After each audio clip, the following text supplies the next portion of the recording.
If you want to chat scale to $1 million per month with Facebook ads, you're going to need some banger creatives. I've helped multiple clients reach $1 million a month with just Facebook ads alone, so I'm going to teach you exactly how to do the same with your creatives. So let's gonna play a game. One of these Facebook ads here has made over 100,000, but the question is which one?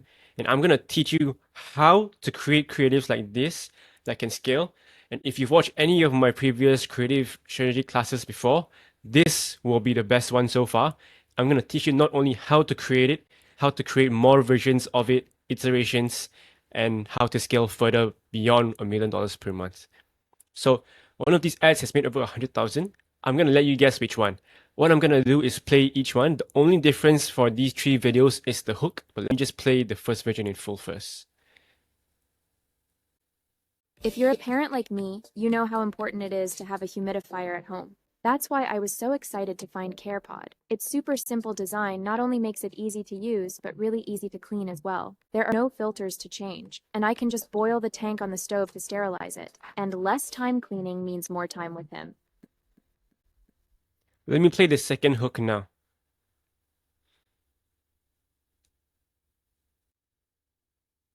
As a busy parent, I don't have time to be constantly cleaning and changing filters in my humidifier. That's why Now for the third hook.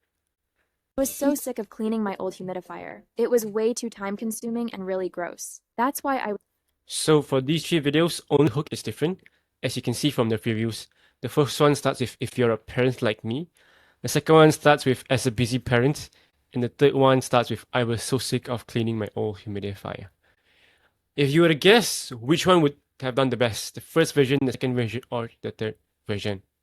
Pause. Anyways, the best one is as a busy parent. I'm going to tell you why it did the best in a while. But before we even look at just the hook itself, you need to look at the overall video. If you remember what I played a few seconds ago for the overall video, this ad, we consider it a problem-aware ad. When we look at an ad, it's important to know which awareness stage it's for.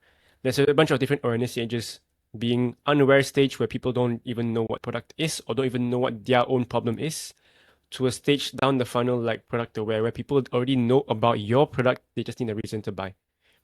This stage is called problem aware. People know about the problem already, they just don't know about a solution for it, which is why we introduce our product over here. And our desire is to free up time and spend more time with their kids. This product, there's a lot of different desires. The best one we've tested is just for moms specifically.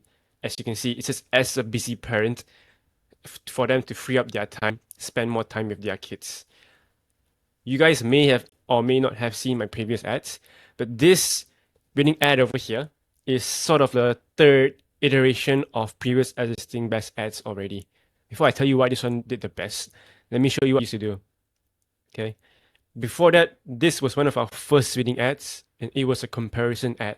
This was lower down in the funnel in a product aware stage. Product aware stage meaning people already know about humidifiers, they just don't know which one is the best. All you need to do is tell people why your brand is the best. All you need to do, product comparison ad, other humidifier issues, ours, none of that. Okay? Now we know that this angle is doing the best already, just telling people why ours is the best. Great. The thing with product aware stages is it's lower down the funnel, which means you can't really scale as hard for it. I think we did do a few $1 million per month with this ad alone, but scaling further, you need to go upper in the marketing funnel to more unaware stage audiences where there's more people there. Okay, we know this one is the best already. What did we do next? We know the desire is to keep their child healthy and safe. So the next winning ad we had was this influencer video. This one we actually didn't give the creator any creative direction. We just found a creator that was already in our niche. They were a mom. So this one we ventured higher in the marketing funnel into a problem-aware market. Why? The desire is to free up time and spend more time with their kids. Same as the current best performer. This one, even the hook starts with parenting must-haves. Easy to clean humidifier if you have a kid. Very mom-focused, more problem-aware. Okay. Now that we had this second best winning ad, the thing is, it was a raw influencer video, meaning this person didn't think of putting this as an ad. She just wanted to film it for her social audience. What we did is we created an iteration of it. We took whatever did the best from here, the problem awareness stage, the desire, why it did well, we broke it down and we recreated it with our own clips. So for this video over here, we added more clips to make it more relevant when she was speaking.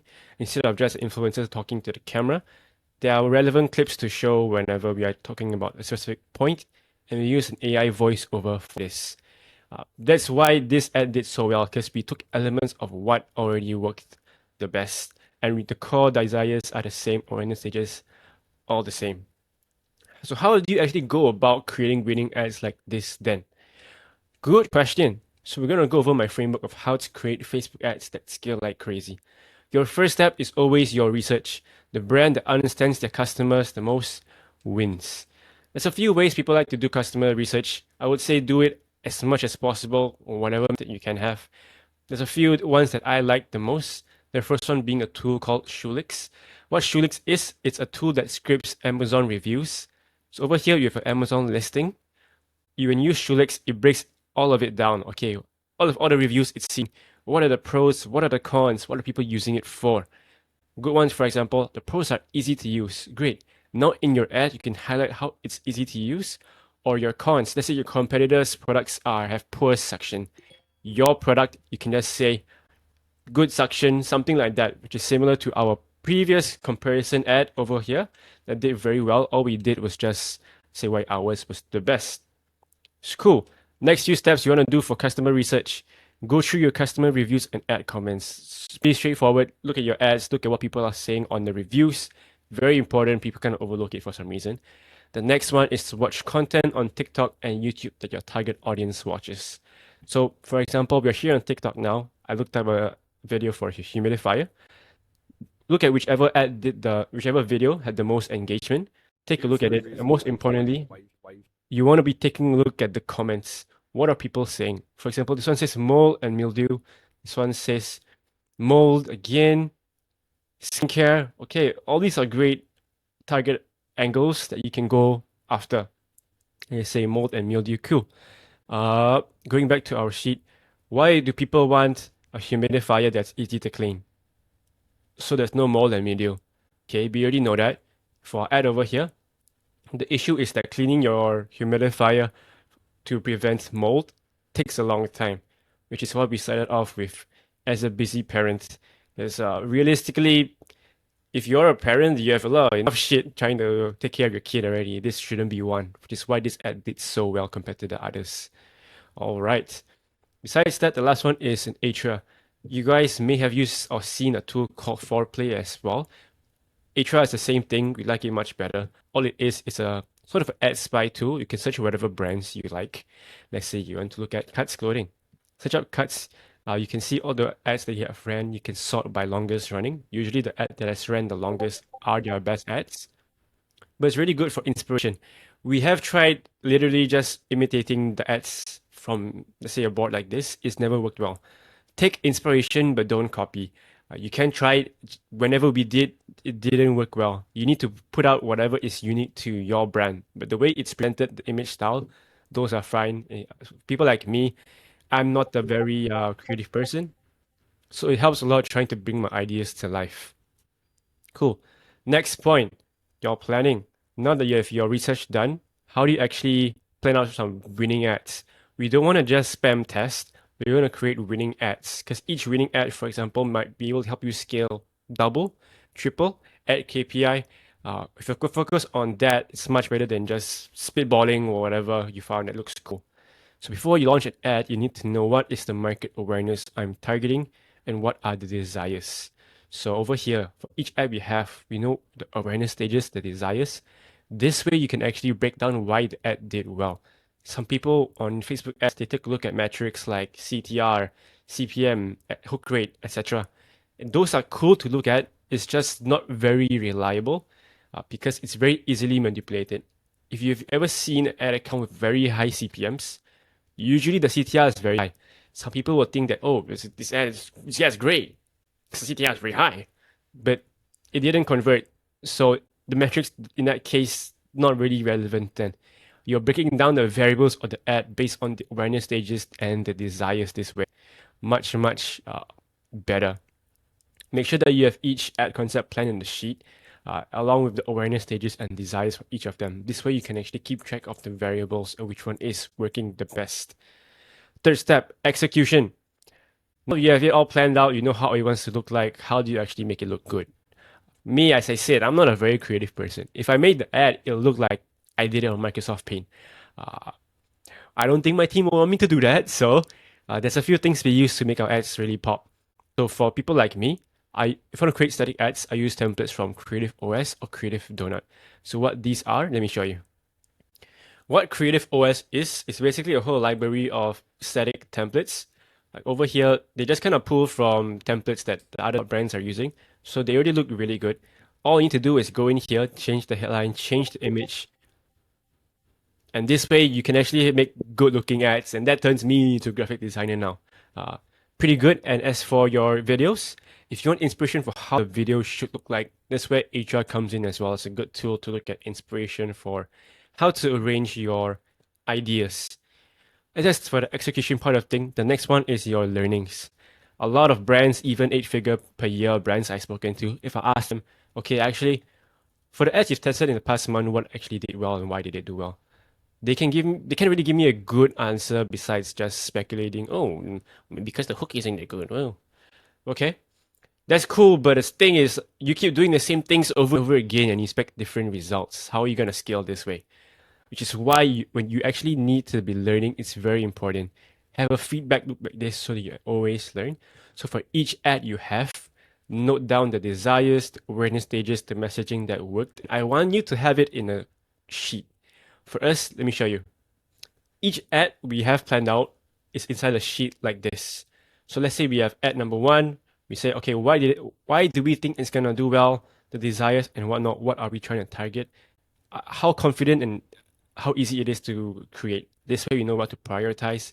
After we have the ad tested already, we note down it's losing ad or winning ad and why. This way, okay, if it's losing ad, chances are most of your ads are gonna be losing ads. You can learn from it to avoid the same thing.